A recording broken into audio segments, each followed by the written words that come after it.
O Senhor esteja convosco, Ele está no meio de nós. Proclamação do Evangelho de Jesus Cristo, segundo Marcos. Glória a vós, Senhor. Naquele tempo, Jesus apareceu aos 11 e disse-lhes: Ide pelo mundo inteiro e anunciai o Evangelho a toda criatura. Quem crê e for batizado será salvo. Quem não crê será condenado. Os sinais que acompanharão aqueles que crerem serão estes: expulsarão demônios em meu nome, falarão novas línguas, se pecarem em serpentes ou beberem algum veneno mortal, não lhe fará mal algum. Quando impuserem as mãos sobre os doentes, eles ficarão curados. Palavra da salvação. Glória a vós, Senhor. Meus irmãos e minhas irmãs, hoje com muita alegria, a igreja comemora a conversão de São Paulo. É importante notar que São Paulo é a única pessoa que tem uma liturgia própria aonde se narra a conversão dele. Diante daquela pessoa que ele iria se tornar, a igreja coloca uma liturgia própria para nós vermos como aconteceu a conversão de São Paulo. E a conversão dele foi tão importante para a igreja que ele foi elevado à condição de apóstolo. Tanto que para ser escolhido como apóstolo, era necessário que aquele discípulo ele tivesse convivido com Jesus, tivesse visto Jesus morto e tivesse depois visto ele ressuscitado e convivido com ele ressuscitado e depois também visto ele voltando para a casa do Pai. Nenhum desses pré-requisitos se aplica a São Paulo. Ele não viveu com Jesus, ele não viu Jesus morto, ele não viu e não conviveu com Jesus ressuscitado e muito menos ele não viu Jesus subir ao céu. Pelo contrário, ele tinha até se tornado inimigos daqueles que eram seguidores de Jesus. Para Saulo, os cristãos faziam parte de uma seita que estaria destruindo o judaísmo. A fúria dele foi tão grande que ele pediu autorização para prender todos os cristãos.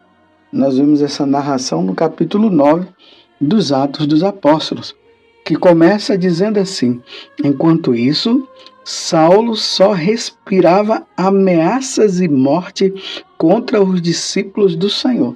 Era assim que estava a condição dele. Mas foi nessa viagem que ele pediu autorização para prender os cristãos. Ele indo para Damasco, ele se deparou com uma grande luz.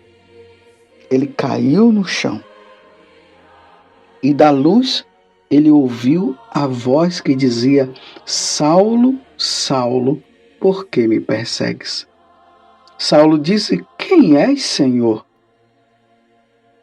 Respondeu ele: eu sou Jesus, a quem tu persegues. Duro te é recalcitrar contra o aguilhão.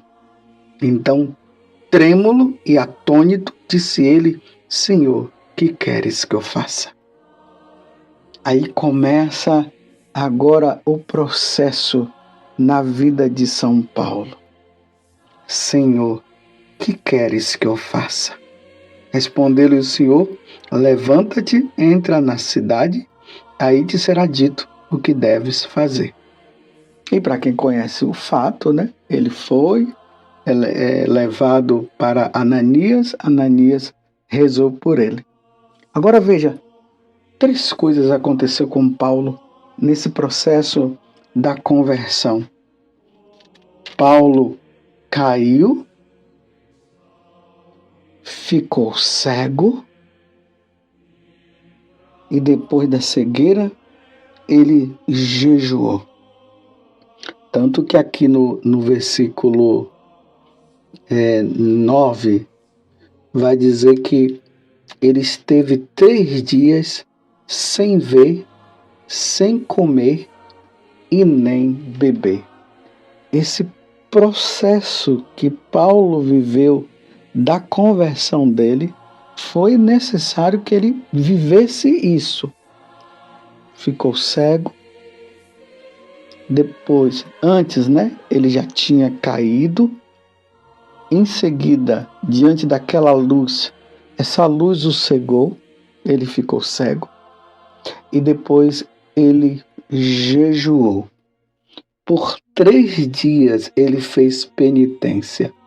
Ele ficou sem ver, sem comer e nem beber, até o momento em que Ananias rezou por ele, e aí ele recuperou a vista e depois foi batizado. Eu queria parar, meus irmãos, nessa reflexão, nessa meditação para nós no dia de hoje, nesse momento, esse fato. Paulo, ele ficou numa situação aonde ele teve que parar. Essa parada de Paulo, ela foi necessária. Foram 3 dias jejuando, fazendo penitência, sem comer, nem beber. Ele estava naquela condição de cegueira. Foi o momento em que ele fez uma total revisão de vida.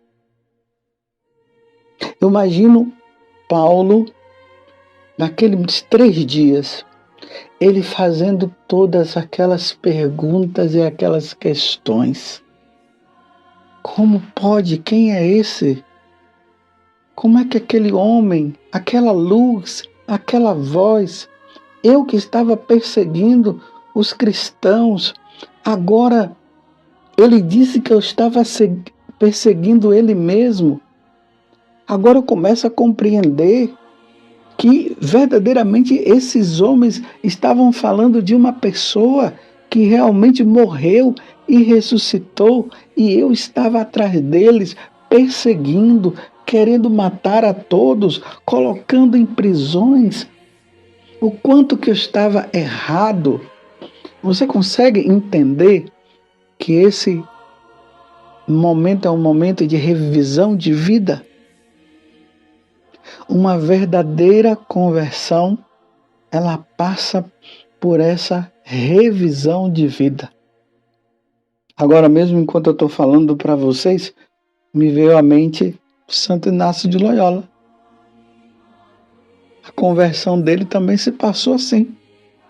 Um grande aventureiro, aí era no tempo em que os jovens queriam ser cavaleiros para conquistar os reinos, e ele vai, e ali acontece um estilhaço de bomba, acaba atingindo ele quebra a perna, e aí agora ele vai ficar lá no castelo, aguardando para a cirurgia que precisava ser feita.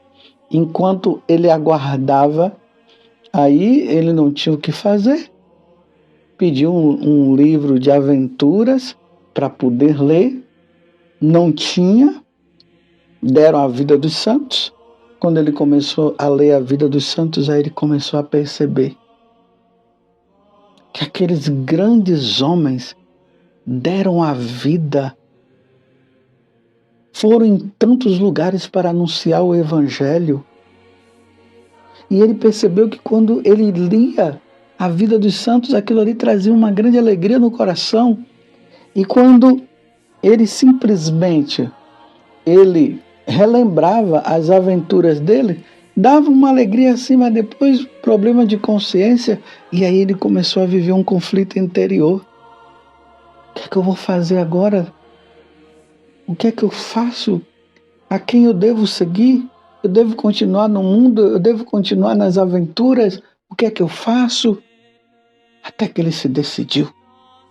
Ele disse: se esses homens eles conseguiram conquistar esse reino eterno, eu também vou conseguir, eu também farei. Eu quero ser santo como eles. E aí ele passa por aquele momento e vai em frente. Voltando para São Paulo, é o que aconteceu com ele.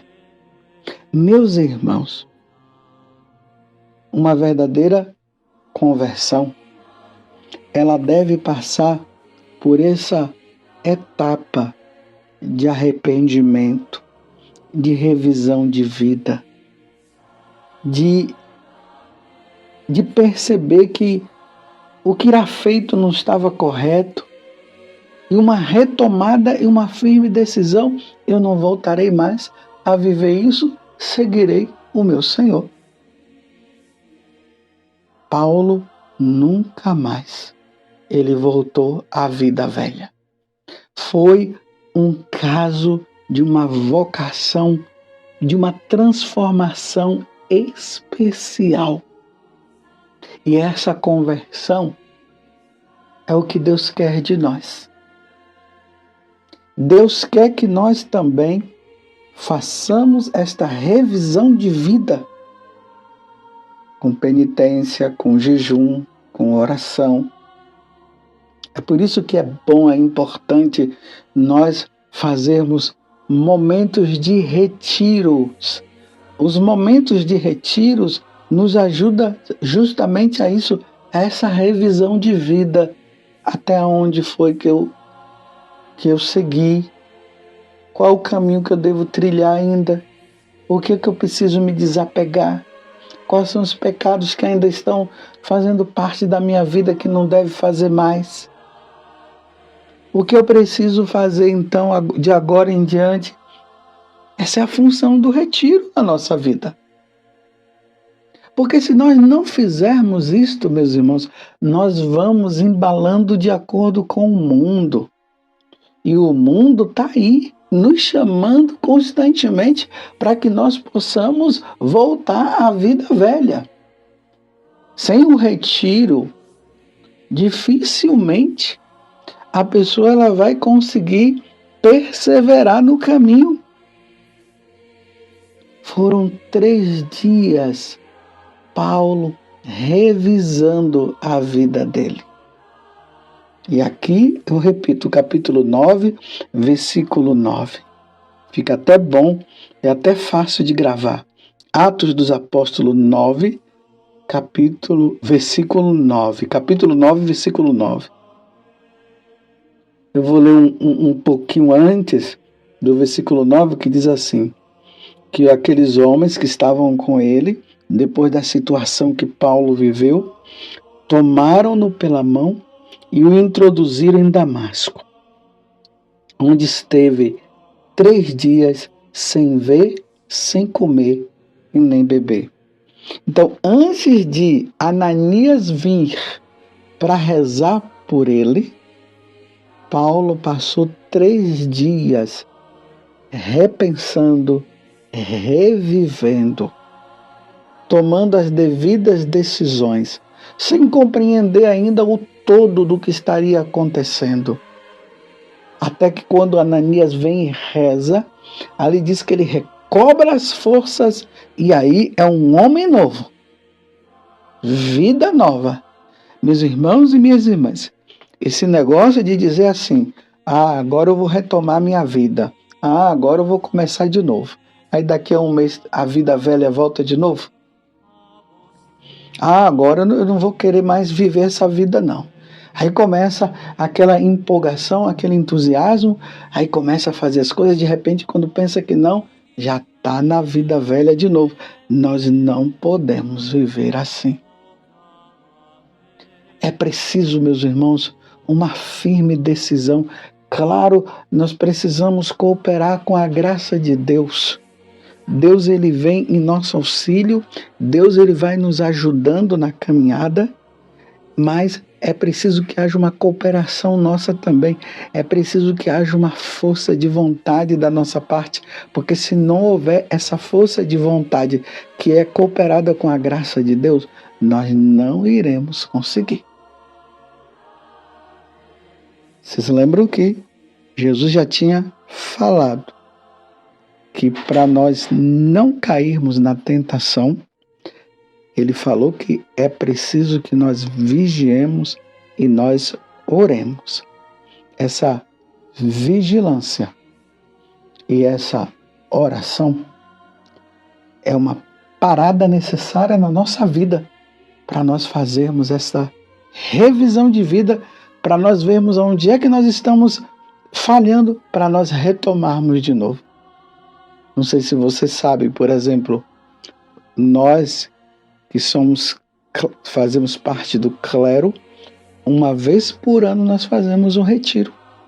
O bispo convoca todos os padres e vem alguém, um pregador, e ali aquele pregador, ele vai trazendo coisas para nós fazermos uma revisão de vida, para nós retomarmos, revermos aonde nós estamos falhando, aonde a vida velha está entrando de novo, para nós caminharmos. Os religiosos fazem isso. Como seria bom se os casais pudessem fazer também um retiro deles, não somente um retiro de casais como tem, esses daqui também são importantes, mas como seria bom o casal se retirar para um lugar onde eles pudessem, só os dois, estarem ali conversando, procurando rever, meu bem, aonde você percebe que eu preciso melhorar, assim o outro também diz, e os nossos filhos, como é que estão os cuidados dos nossos filhos, aonde nós estamos falhando. Essa revisão, ela é importante, ela nos ajuda a permanecermos no caminho da santidade, ela nos ajuda a revermos aonde nós precisamos mudar de novo para continuar a nossa vida com Deus. Paulo precisou de 3 dias. Tanto que, só que lá nos Atos dos Apóstolos conta também que ele ainda foi para o deserto da Arábia. Não nos Atos dos Apóstolos, desculpa, na carta aos Gálatas, no capítulo 1. Ele falando sobre ele diz que ele foi para a Arábia.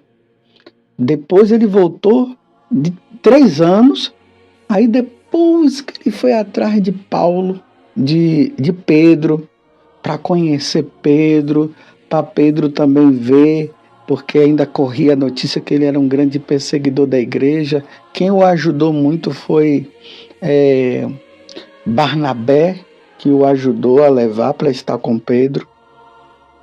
Mas levou esse tempo todo de reflexão e de vida. Você tem feito retiro? Você tem parado para rever sua vida?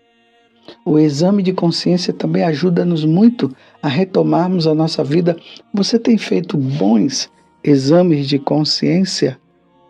Você tem escolhido um dia do mês ou de forma semestral para fazer um retiro para revisão de vida? É preciso, meus irmãos. Até Jesus foi para o deserto e ficou 40 dias lá. Antes de ele começar a vida pública, ele foi para o deserto. Ele se retirou. Ele fez aquele retiro que seria necessário para ele começar a grande obra que ele ia fazer. Que hoje, no dia de São Paulo, na conversão dele, Deus nos conceda também a graça da conversão, da perseverança e da fidelidade. Porque o próprio Jesus disse que aquele que perseverar até o fim será salvo. E Paulo perseverou, não voltou mais à vida velha. Paulo seguiu em frente, se tornou um apóstolo, pregou o Evangelho e ganhou a eternidade. Louvado seja nosso Senhor Jesus Cristo, para sempre seja louvado. e a nossa mãe, Maria Santíssima. Um bom retiro para você. Deus te abençoe.